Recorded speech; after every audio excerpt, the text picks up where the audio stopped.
Good morning, ma'am. My report is about stream and floods. Stream. Stream are the most important agent from the erosion and transportation of sediment on Earth's surface. They are responsible for the creation of much of the topography that we see around us.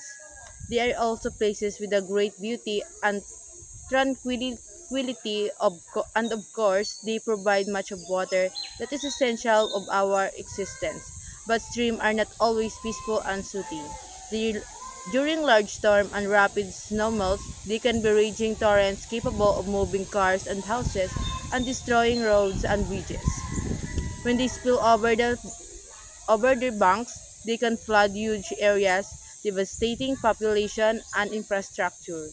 Over the past century, many of the most damaging natural disasters in Canada have been floods and will expect them to become even more severe in the near future as the climate change. So we see that stream is important in our essential life in the surrounding. Dahil dito, dahil dito they provide the needs of every people. Nakakatulong ito para mabalanse yung climate change natin na kailangan natin sa ngayon na sobrang init ng panahon na ang tubig ngayon ay sobrang tagtuyot, nakukonti ang tubig na nakukuha natin. At when we say sa mga storm, ito'y nakakasira talaga dahil sa flood. Nakakasira ng infrastructure dahil sa storm na din dahil sa gawa ng mga tao. Kaya ganun din kagrabe yung balik sa atin ng environment. The next one is the hydrological cycle, which is mas ma-emphasize natin dito sa next na picture. Ito, the water cycle. The various components of the water cycle, black and white text indicates the movements or transfer of water from the reservoir to another. Yellow text indicate the storage of the water. Di makikita natin dito yung kung paano yung process ng water cycle na kita natin dyan sa mga arrow. Yan yung mga movement o pag-transfer ng water to other places. Makikita natin dyan sa evaporation, which is paakyat siya na-absorb, then papunta siya sa condensation to precipitation kung saan dun umuulan na or nagsusnow. Then yung ulan na yon babalik ulit padagat o run off back to the sea. Yan, yung sa picture, sa figure na yan. Then may expose yung sa water cycle kung paano nagpo-process. The next one is even while it moving around, water is stored in the various reservoirs. The largest by far is the ocean, accounting of 97% of the volume. Of course, that the water is salty, the remaining 3% is fresh water. 2/3 of our fresh water is stored in ice and 1/3 is stored in the ground. The remaining fresh water, about 0.03% of the total is stored in lakes, stream, vegetation, and atmosphere. Kung mapapansin natin is mas malaki ang sakop ng ocean na mas napapalibutan yung earth ng tubig kaysa sa land na mas makita natin na tubig ang pinakamalaking amount o volume na makikita dito sa atin. At ang the remaining 3% ay galing sa fresh water. The next is the residence time of water molecule in the atmosphere or any of the other reservoirs can be estimated by dividing the amount that there is by the rate at which as transferred in and out. For the atmosphere, we know that the reservoir size is 13,000 km3 that rate influx at 1,583 km per day. That's the amount that goes into and comes out of the atmosphere in a day. If we divide 13,000 by 1,580, we get 8.22 days. It means that an average of molecules of water stay in the atmosphere or just over 8 days. Average need to be emphasized here because obviously some molecules stay in the air for the few hours while others stay up there for a week. Next one is drainage basin. A stream is a body of flowing surface water of any size. ranging from the tiny trickle to a mighty river. There are from which the water flows to form a stream is known on its drainage. Next is the three types of drainage pattern. The first one is dendritic patterns, which are by far most common developed in areas where the rock beneath the stream has no particular fabric or structure that can be eroded or equally easily in all directions. Example would be granite, volcanic rock, and sedimentary rock has not been folded. Most areas of British Columbia have dendritic patterns, as do most areas of the Prairies and the Canadian Shelf. Yung mapapansin natin is yung dendritic is ito yung mas common na develop na mga rocky, at ito yung never folded ng like volcanic rock o mga sedimentary rock. At makikita natin dito sa next figure yan, yung sa next figure sa dendritic na ganyan yung kanyang illustration na mas ma-emphasize na mas madali na isahan lang yung parang lalabasan ng water simula taas ng bundok. Isahan lang ang connection nito. Ang next is the trellis drainage pattern. Typically developed where sedimentary rocks has been folded or tilted with an eroded of varying degrees depending on the stretch.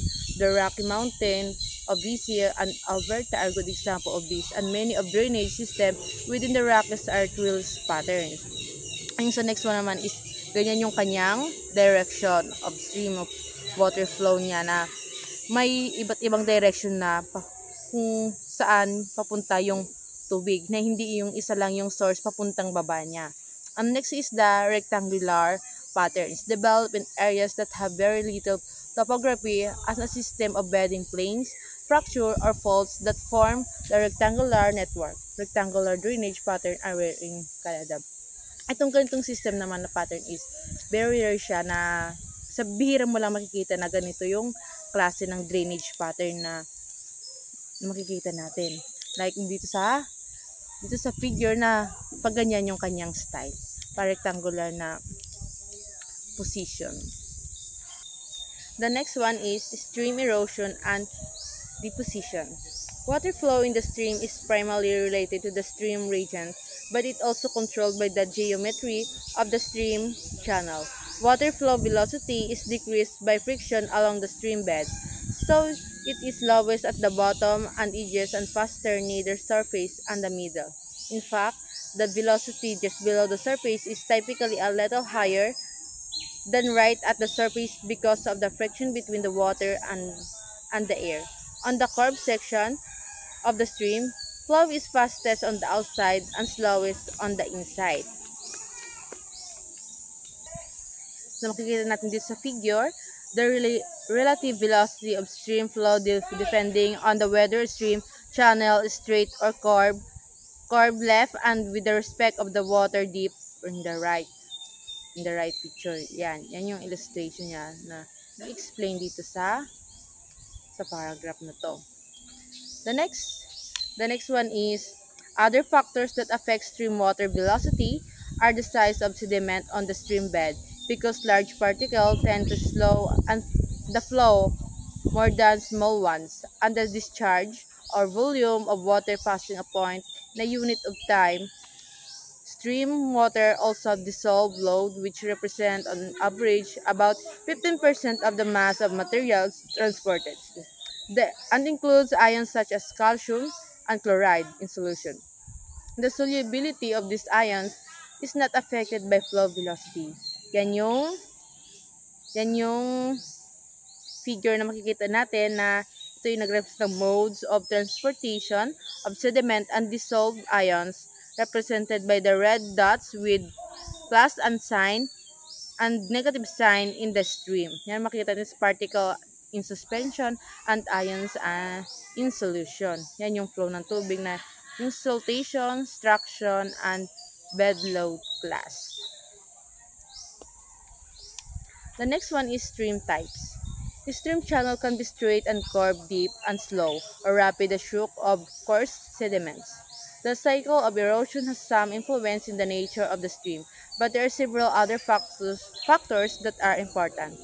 Youthful streams that are actively down-cutting their channel tend to relatively straight and are typically ungraded, meaning that rapids and falls are common. Youthful streams commonly have a step-pool morphology, meaning that the stream consists of the series of pools connected by rapid and waterfalls. They also have a step-graded and step and narrow V-shaped valleys, in some cases stepped enough to be called canyons. Mapapansin natin, yung sa youthful stream is yung sabi ka dito is commonly may falls like dito sa atin is may makikita tayo dito sa ibang lugar na may mga falls yung rivers katulad ng sa yung San Agustin, sa Pusay, like parehas din sa San Andres, sa Kalisang Falls at sa Father Falls, meron din tayong sa Ojongan na Mainit Falls. At kahit sa ibang lugar, meron din dito na madami-daming may mga falls na ganito na commonly makikita natin. The next one is the braid stream, can develop anywhere anywhere there is more sediment than a stream is able to transport. One such environment is in a volcanic region where explosive eruption produce large amount and unconsolidated materials that get washed into stream. Yan naman yung example ng sa braided stream, the braided stream channel of Meager Creek in the Mount Meager area. Ganyan naman yung example ng isang Meager stream na mas siya sa mga volcanic region, kaya ganyan yung itsura. Next one is this lead to erosion in the banks of outside of the curve. Deposition on the inside and formation on the point bar. Over time, the sinuosity of the stream becomes increasingly exaggerated and the channel migrates around within the floodplains, forming a meandering patterns. Ganyan naman yung example ng meandering channel in the Bonnell Creek. Known BC, the stream is flowing toward the viewer. The sand and gravel point bar must have formed with the creek higher and the flow faster than it was when the photo was taken. Ganyan. Ganyan naman example ng isang meandering pattern. The next one is a well-developed meandering river is shown in the figure 13.4.5 yung makita natin dyan sa figure niyan. The meander in the middle of the photo has reached the point where the thin neck and land between two parts of channel is about to be eroded through. When this happened under Oxbow Lake in form like the others, yung makikita natin na yung formation niya. Information makita natin sobrang ganda, di ba? Yung pag-take, yung pag-flow, yung pag-ayos o yung naging result ng minder pattern. Ganyan siya na makikita natin, bihira lang yung ganyang may makikita yung ganyang pattern na river o stream, lake. Next is flooding. A flood is the overflow of water or related other fluids that submerge land and usually dry. This discharge level of stream are highly variable depending on the time of year and on specific variation in the weather from one year to the next. The Strican River has its lowest discharge level in the depths of winter when freezing conditions persist throughout most of this drainage basin. Discharge starts to rise slowly in May and rises dramatically through the late spring and early summer as the winter fourth of the snow melts. For the year showing the minimum discharge of Stikine River was 56 cubic meters per second in March and the maximum was 37 times higher, 2,470 cubic meters per second in May. Makikita natin yung example na yan, ganyan yung flooding. Mapapansin din natin na ang flood ngayon ay sobrang lala na kunting ulan is bumabahan agad, especially sa mga cities na wala masyadong kapuno-puno na mas grabe na ang baha doon sa kanila na umaabot na ng highway na nagkakaroon ng disturbance o interruption sa mga biyahe o sa mga transportation na nangyayari in Manila. Grabe na lagpas bubong na, like ngayon sa Dubai, grabe yung baha doon sa kanila na as in kailangan ng bangka, mahirap na ang transportation pag ganun ang nangyayari ngayon, na lalong panahon ngayon paiba-iba na mas lalong lumalala na.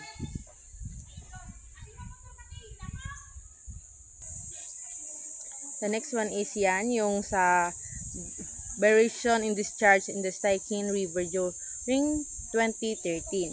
Makikita natin dyan yung average na pinakamataas is, itong cubic meters per second is 2,500. Yun yung pinakamataas sa year ng May at sa kalagitnaan ng May and June. With an average daily discharge in the Saikin River, Telegram Creek. Yan yung sa figure niya, yung show. Pinapakita yung mga kung gaano kadami cubic meters per second bawat months in the year of 2013. The next one is most stream in Canada have the greatest risk of flooding in the late spring and early summer when stream discharge rise in response of melting snow. In some cases, this is exacerbated by spring storms.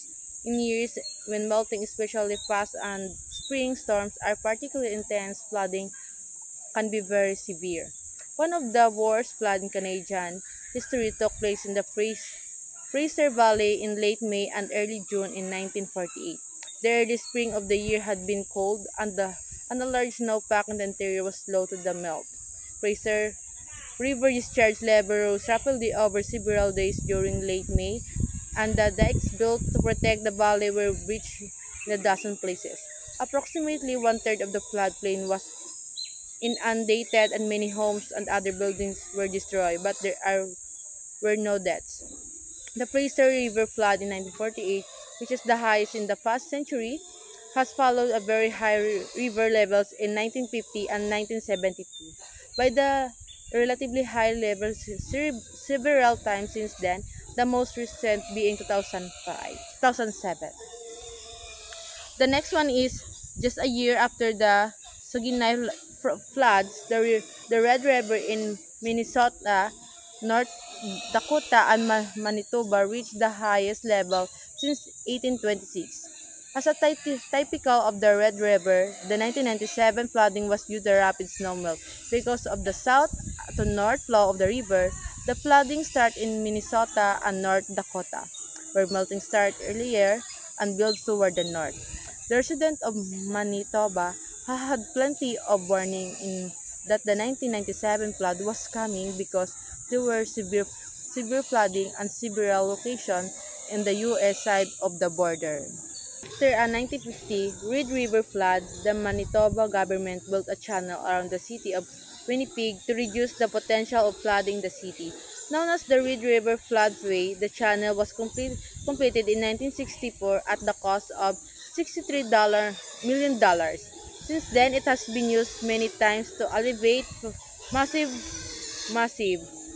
flooding in Winnipeg and estimated saved many billions of dollars in flood damage.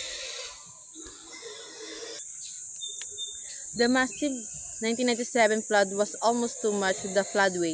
In fact, the amount of water diverted was greater than the design capacity. The floodway has recently expanded so that it can be used to divert more of the Red River's flow away from Winnipeg. Mapapansin natin na dito sa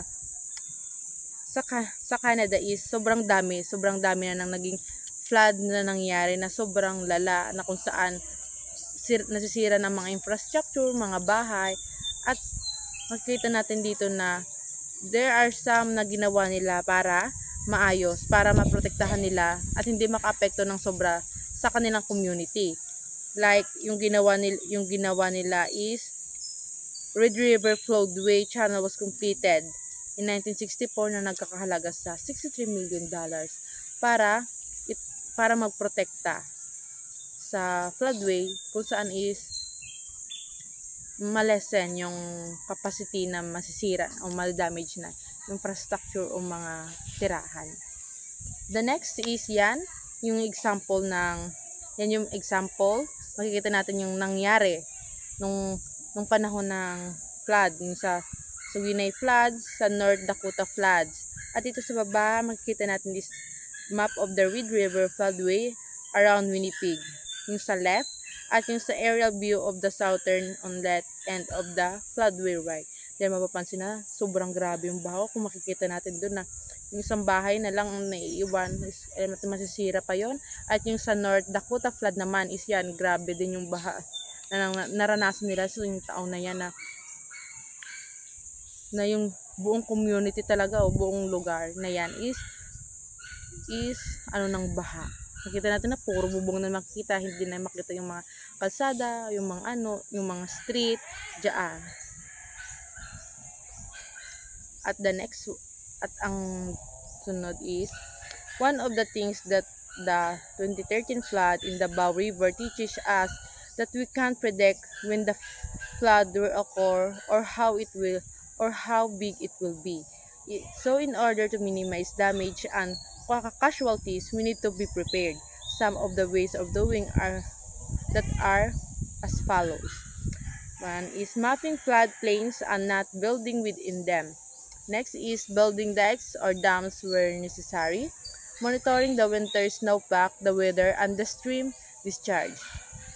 Creating emergency plans and educating the public. Yan yung mga some ways para ma-minimize natin o para maging prepared tayo sa mga mangyayari pag mayroong floods na nangyari. Yun lang at thank you.